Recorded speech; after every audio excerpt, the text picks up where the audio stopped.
or two. Lots of us are married. Many of us will be married.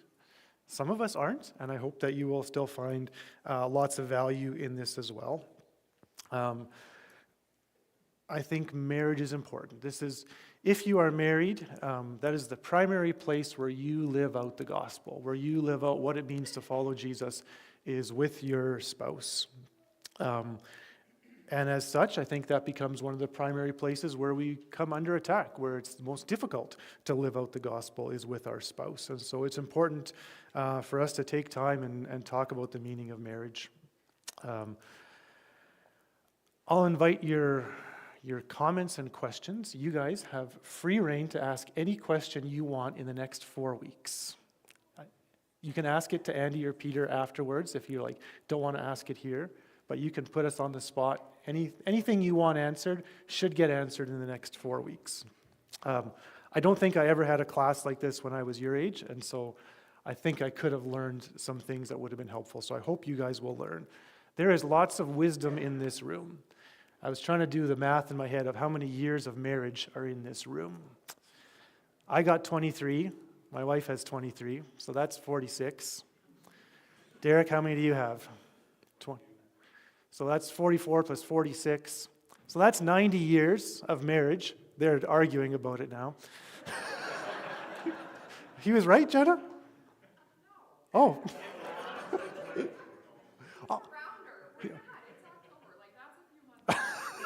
21 and a half. 22 is easier math. That's what I appreciated. Yeah, I'm with you. Yeah.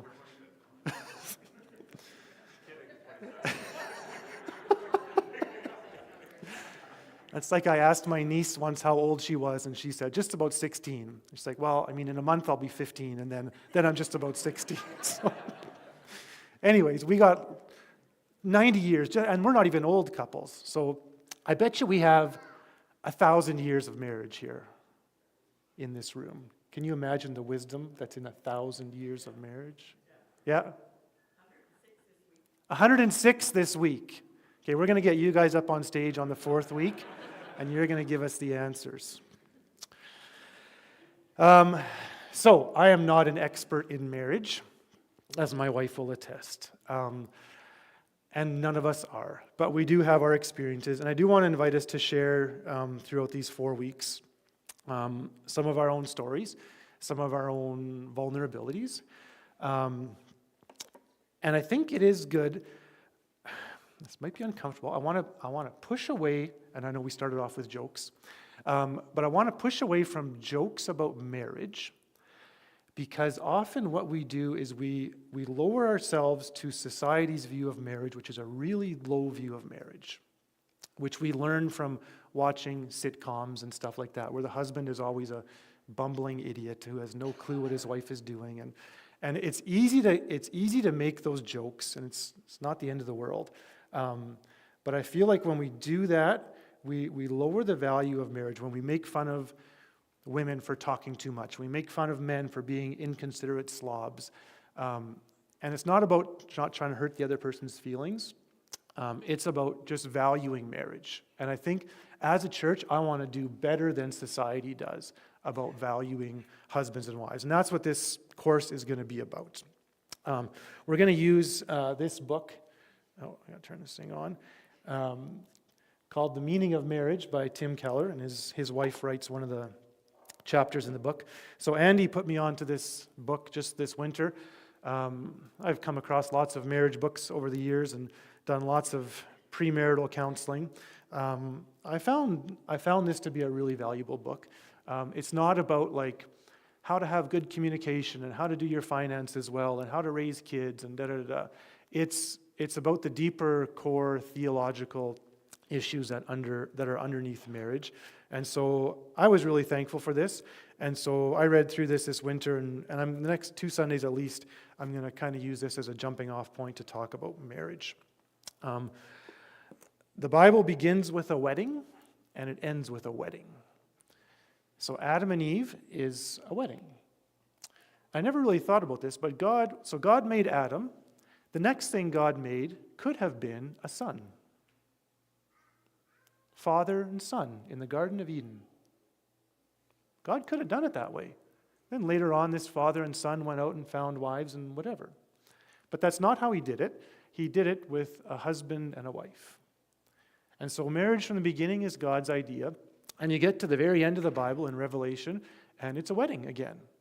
It's the wedding supper of the Lamb. And so the Bible begins and ends with weddings and with the idea that marriage is God's idea. And so I want to talk a little bit about the institution of marriage itself, which looks very different inside the church as opposed to outside the church. And I think this will be good for you guys, but I think this is good for the rest of us as well. So marriage is on the wane in our society. These are American statistics, but the Canadian ones are very similar. In 1960, 72% of American adults were married. In 2008, it was down to 50%, and today it's less. So if you're in this room as an adult who is married, you are in the minority of the population. You are in the minority as a married person, which is strange. In Canada, it's, for some reason, the census is people aged 15 and older, 44% of people are married. So if we take out the 16, 17-year-olds, it's somewhere around 49% of Canadian adults are married. So marriage is not so popular anymore. It seems old-fashioned, outdated, antiquated. We don't need to do that anymore. We can just live together. So in Canada, this is what our numbers are looking like. About 3/4 of couples are married to each other, and about 1/4 of them are just living common law. And so I don't know what the stats would have been for this 70 years ago, probably 99% of couples were married in 1950, and probably 1% were just shacking up, as we would have called it back in the olden days. And now that number is at 23%, and it just goes higher and higher every year. And so the logic is this will lead to a happier marriage if you live together before you get married, right? So Andy, you went truck shopping, right? Putting you on the spot here. And you chose from how many trucks? 3. And you looked at all of them? Did you test drive them all? And did that test drive help your decision making? Yes. Pretty wise. So if you would have test drove one of those trucks and you get down the highway and 100 clicks and all of a sudden there's just a wobble, you would have been like, I don't think this truck, right? So I'm assuming that the truck you drove, you test drove it and it passed the test. It's like, so is that a wise way to buy a truck? Yeah, that's a wise way to buy a truck, right? You'd almost be foolish not to do it, unless you're buying it from out of province or whatever. But ideally, you want to test drive a truck before you commit, before you put down the money. And so living together is that same logic. Well, I don't want to put a ring on it. I don't want to commit to you for the rest of my life. Let's live together for a little while and see if this is going to work. And if it does, then we'll get married. It makes sense, right? You think it would work the same way as for buying a truck, and yet it works completely the opposite.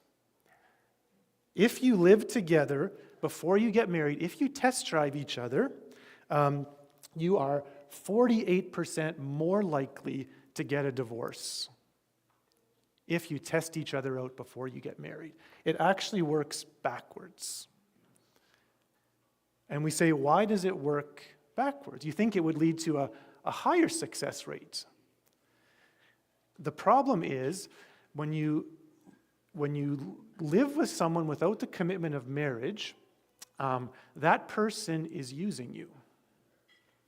They're using you for the comfort and security of living together. They like having you around. They like sleeping with you. They like all the benefits of having a husband or a wife, but no commitment. And on the other side, you don't feel like you're being used because you're doing the same thing to them. You're using them. I like having you around. I like that I come home from work and you're here. I like we get to sleep together. I like all these good things. And I'm actually using that person. And so your relationship begins with two people using each other for their own pleasure, for their own good, without any of the commitment. And so when a relationship is founded on simply using each other, it's not a solid foundation. There's not that commitment to, I will be with you no matter what.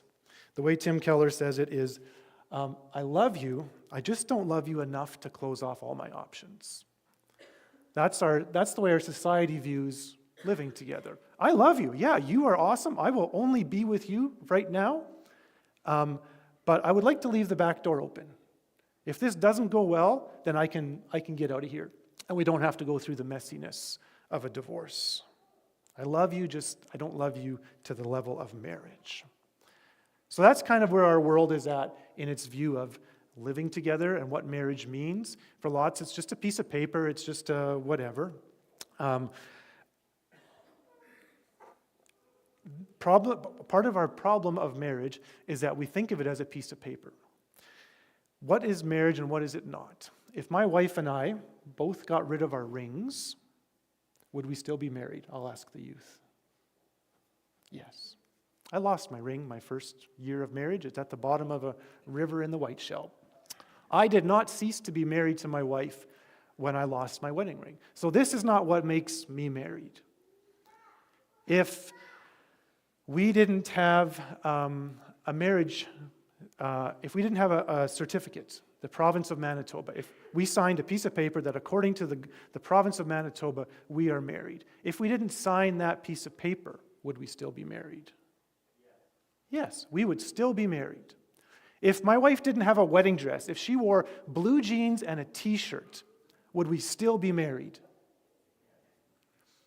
If we chose not to speak vows to one another in front of God and others, would we still be married? No. That's what makes marriage marriage. We think of marriage as signing a piece of paper. That's meaningless. It's just a piece of paper just for the government. And if that's all that marriage is, I agree with you. It is meaningless. But that's actually not what marriage is. When I do premarital counseling with a couple, I tell them everything is optional except your vows.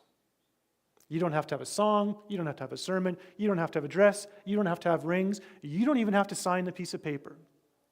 But what you cannot do without is the vow where you say to that person, I will be with you forever. Until we die, I will be with you. And only you. That's the only part that we can't do without. And so that's where our society, and as Christians, we see marriage very differently. Ceremonies where you have couples that come before the justice of the peace versus weddings that are ordained by God. Yeah. I wouldn't say that someone who's gone just to a justice of the peace isn't married, but I would say a pretty important piece of marriage is that vow spoken to one another it's a vow. We're going to talk about this as we go on. It's a vow to each other, but it's a vow to God as well. And there are witnesses. That's the reason where if I'm just shacking up with someone, the difference is I'll say I love you and I'll be with you, sure, but it is really different when I get up in front of all my family and friends and say, I will love you and be with you as a witness. And you see the strength of those marriages in the future. Yeah, it's very different. Yeah. Chris? In that logic, does that mean that there is no such thing as a secular marriage? I think that there certainly is a secular marriage by definition is something different, right? And so if two atheists get married, their definition of marriage is something very different than what our definition of marriage is. They may have a commitment to one another, and it may be till death do us part or whatever, but it's different than what we're talking about here for sure. That's a good question, yeah. Okay, we're not even in the introduction here yet. Here's what Tim Keller says. This is good for you guys, and this is good for all of us. Marriage is glorious but hard. It's a burning joy and strength, and yet it is also blood, sweat, and tears, humbling defeats and exhausting victories. No marriage I know more than a few weeks old could be described as a fairy tale come true.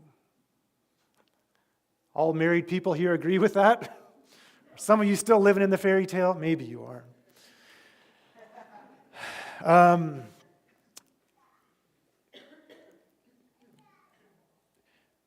Being single is hard. Being married is hard. Choose what kind of hard you want. They're both hard. Getting divorced is hard. Sticking it out in a tough marriage is hard. Choose what kind of hard you want. Having a strong emotional connection with your spouse is hard. Living emotionally distant where you just pass each other in the hallways, that's also hard. Choose what kind of hard you want. I think this statement is really important because it undoes a lot of what we learn in society from what marriage looks like in movies and fairy tales and whatever, right? It's not like the movies. It's not like the fairy tales. It's harder than that. But it's also not like the sitcoms. It's actually way better than that in all kinds of ways. You know, we grew up on how many of you watched Home Improvement? Tim the Toolman Taylor, right? Tim the Toolman Taylor? Not a one. Everybody Loves Raymond? Couple? Okay, so you know Everybody Loves Raymond a little bit. Where the husband is just an idiot, right? All he wants to do is go golfing, and he never understands his wife, and he's completely self-absorbed and self-centered. And the wife is always a saint in those shows, just like in real life. But marriage is not like a TV sitcom. At least a good Christian marriage is not like that at all. It is way better than that. And it's not like a Disney romance, right? Where Cinderella falls in love and you never get to see the next 20 years of Cinderella's life. She marries the guy, right? I'm assuming? Yeah, I can't remember how Cinderella goes. So it's not like the fairy tales and it's not like the sitcoms. So we have a lot of unlearning to do about what marriage is and what it isn't. The default setting in our culture is what Tim Keller calls the me marriage. You know how you have default settings on your phone? This is just how your phone comes, and this is how it's pre-programmed. And if you want something different, you have to change it. The default setting in our culture for marriage is what we would call the me marriage. I am searching for someone who will make me happier. I'd like to marry you because I think I will be happier if I marry you. I'm searching for someone who will make me more fulfilled. I'd like to marry you because I think I'll be more fulfilled if I marry you.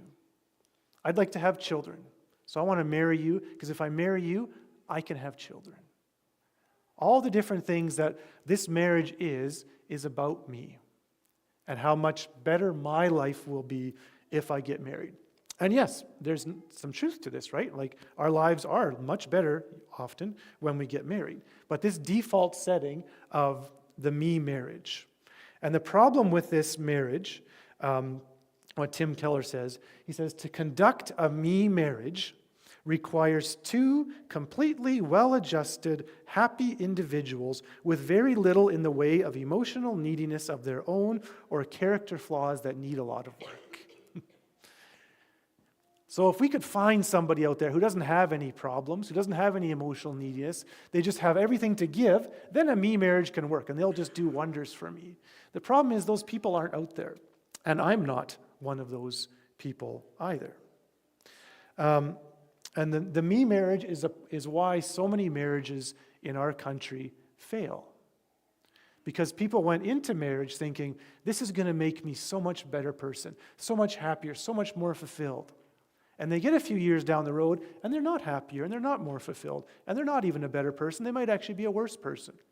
And so they say, well, obviously this marriage is broken, so let's get out of this marriage, because it's not doing for me what I want it to do for me.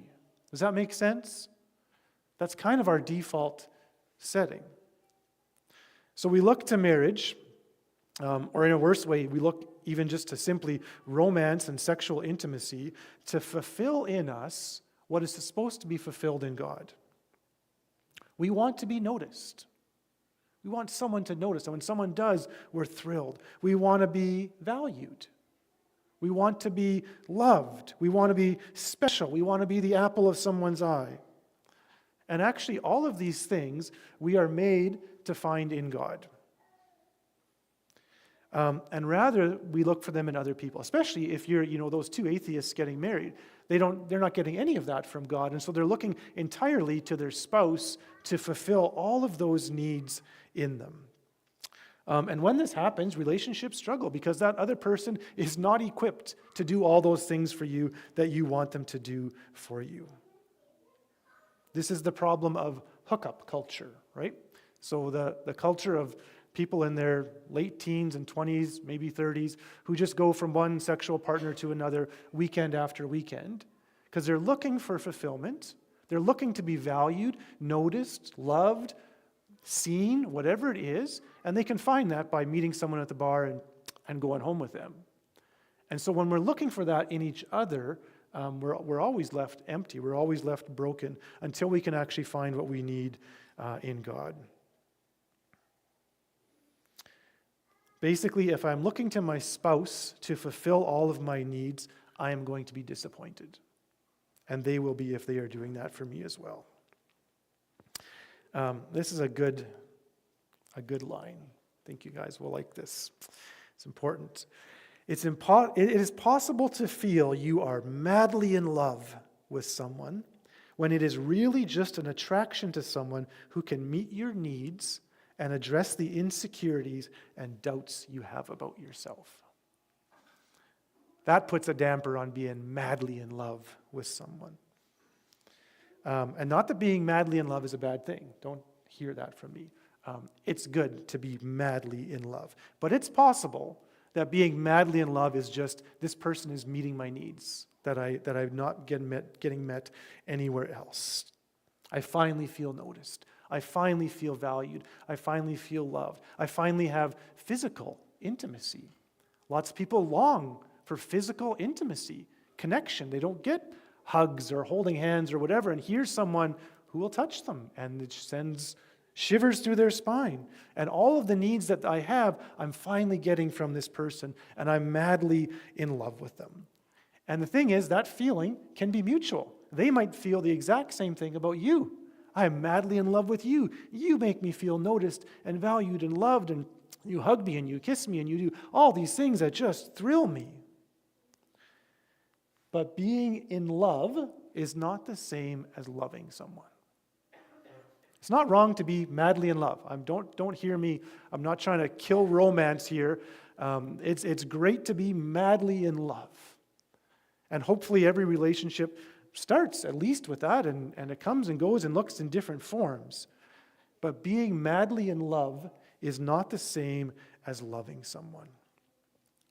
Because What's the definition of madly in love? madly in love, I would say it's largely an emotional response. It's not a choice. I just love you like crazy. I don't even have to try to love you. It just comes out of me. I just love being with you. I just can't wait to see you on the next date. I would call that madly in love. And that's not bad, again. But it's different because when you've been married for a year or 10 or 20, you don't go to bed saying, I just can't wait to wake up and see you in the morning. It's just, I just can't wait. That's just not how it is. And that's okay, right? And so being madly in love and choosing to love someone looks different. And so I think it's fine for relationships to begin as madly in love, but they have to transition to actually knowing what it means to love that other person when you don't feel madly in love. Because everyone in this room who is married knows that they have moments, they may be in a moment right now where you're not madly in love with your spouse. And choose to love our spouse even when we're not madly in love with them. The problem in our culture is that we think of madly in love as that's what marriage is. And after 3-4 years, you're not madly in love with them anymore, and you say, well, I guess this marriage has failed. Because I'm no longer madly in love with this person. I used to be head over heels for them, and now I just can't even stand them sometimes. So that must mean this marriage was wrong. That must mean I need to get out of this marriage. because I'm not in love with them. You will hear it. I've heard it with my own ears of people divorcing who say, I'm just not in love with them anymore. That's not a reason to get divorced. I'm just not in love with them anymore. Because choosing to love and being in love are different things. Yeah, we live in a society, whether it's marriage, business, or whatever, that making quitting an option becomes a lot easier. Sure. Yep. We'll talk about that a bit next week, actually. Sorry, I should restate the questions because people who are watching don't always get to hear. But we live in a society where quitting has become an easy option. And next week we're going to talk about the consumer relationships that we have, where you can simply walk away if you want, and covenant relationships, which look very different. So we're going to get into this a bit more about how love in a marriage is often a choice, not a feeling. Sometimes it's a feeling. Sometimes that love just comes out of you. Even after 23 years of marriage, there is still love that comes out of me for my wife that I don't have to force. It just comes out naturally, and that's wonderful. And sometimes it doesn't. And then I have to choose, will I show love in this moment or will I not? That's a very different view of marriage than our culture gives us. Here's what C.S. Lewis says. Love anything, and your heart will certainly be wrung and possibly broken. If you want to make sure of keeping it intact, you must give your heart to no one, not even to an animal. Wrap it carefully round with hobbies and little luxuries. Avoid all entanglements. Lock it up, safe in the casket or coffin of selfishness. To love someone in Christian marriage costs you something. To be in love doesn't cost you anything, right? There's no price to pay. I'll do this my free will. I love this person. I would gladly walk on coals for them. But to choose to love someone costs you something. Marriage involves giving yourself to another person, and when you do that, you will inevitably be hurt by that other person because they are a flawed person just like you are a flawed person. The other option is not to give ourselves to anyone, and not even marriage. I'm talking friendships and whatever kind of intimacy, because intimacy doesn't only happen in marriage. It can happen in good, strong friendships as well. But if you don't want your heart to be broken, then don't give it to anybody. Just keep it locked up, wrapped in your little luxuries and your little coffin of selfishness. So love costs. I think that's an important part of this message, is that love costs something. He has a section in this book, I think it may be a chapter, what it was called, that's this: you never marry the right person. You never marry the right person. Yes, you can marry the very wrong person, that's possible, but you never marry the right person. The idea is that if you can just marry the right person, marriage will be easy. You got to find that right person, and then it will go really well. People say, love shouldn't be this hard. It should just come naturally. I must have married the wrong person, otherwise this would be easier. And no, that's not how it works. Becoming good at anything takes work. Anything that you're good at, playing piano. The first time you tried piano, Kimberly, it did not sound very good, did it? No. It takes work. And little by little, you get better and better and better at what you are doing. Marriage is very much the same way, because we've all married the wrong person. And what I mean by that is not that, there is the right person out there. They're all the wrong person, because we're all flawed. And if we're looking for that right person who will make marriage easy, we're just not going to find them. This is Stanley Hauerwas. He's one of my favorite theologians. It's a bit of a long quote, but I'm going to read this whole thing to you. He says, destructive to marriage is the self-fulfillment ethic that assumes marriage and the family are the primary institutions of personal fulfillment necessary for us to become whole and happy. So he's saying the problem is we think getting married is what will make us happy. That will make us fulfilled. If we can just get married to the right person, we'll be happy. The assumption is that there is someone just right for us to marry, and that if we look closely enough, we will find the right person. This moral assumption overlooks a crucial aspect to marriage. It fails to appreciate the fact that we always marry the wrong person. We never know whom we marry, we just think we do. Or even if we do marry the right person, just give it a while, and he or she will change. For marriage, being the enormous thing it is, means we are not the same person after we have entered it. The primary problem is learning how to love and care for the stranger to whom you find yourself married. I don't want that to sound so discouraging that, it sounds really hard. We've got lots of people in this room who've all made it work, who've been married for 10, 20, 30, 40, 50 years, who found a way to love the stranger that you're married to. Because the person, and those of you who've been married for a long time, the person you married 20 years ago or 50 years ago is actually not the same person that you're married to today. Right? I think Tim Keller says in his book, he says, my wife has been married to 5 different men, and all of them have been me. That's very much the truth. We change. We go through stuff in our life. And the person that you fell head over heels in love with when you were 19 is not the same person when you're 45. And that's not a bad thing. If you're expecting them to always be that 19-year-old who you just had a big crush on, yeah, you'll be sorely disappointed. But if we learn how to care for the stranger that we're married to, that's a lot of what this book, what I took away from this was. Finding ways to love who we've committed ourselves to love. I can't get into even the good stuff yet this morning. The good stuff's coming next week. We'll just have a few minutes left. We've just broken the surface of this wonderful topic. But if you have some thoughts or comments or wisdom or questions that you want to share or a different way of thinking about this, about what we've talked about this morning, got a few minutes to share that. Or if you guys have a stellar question, I'd love to hear it.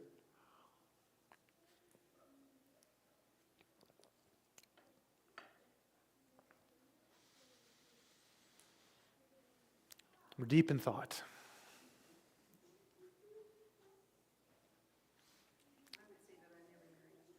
You never married a stranger? Okay, and so for those watching, Dorothy said, I've never married a stranger. He's been consistent the whole way. And yes, that is what we aim for, is that we can actually, the reason he's been consistent is because he's changed for you over those, how many years you guys been married? How many, according to you? 45 and a half. For 45 and a half years. If you want to be that person, you need to change yourself and adapt to that other person all the way along. And I'm sure the two of you have learned to adapt to each other in all kinds of ways in 45 years that you've been aware of and that you've maybe not even aware of. But you know, this is what I got to do to make this work, right? There's lots that you do if I want to make this work, I got to do this. And both of you have sacrificed all kinds of things in 45 years for each other. I know that you have. I know that you have. Because that's how marriage works. That's how you get to be 45 years married and still happy, is you give up a whole lot for that other person to make it work. And maybe that language of a stranger puts you off, and that's fine. I don't care. But that's what we work towards. And that's what we're going to get aiming towards here, is how do we lay down our life for our spouse so that they can thrive and flourish. Okay.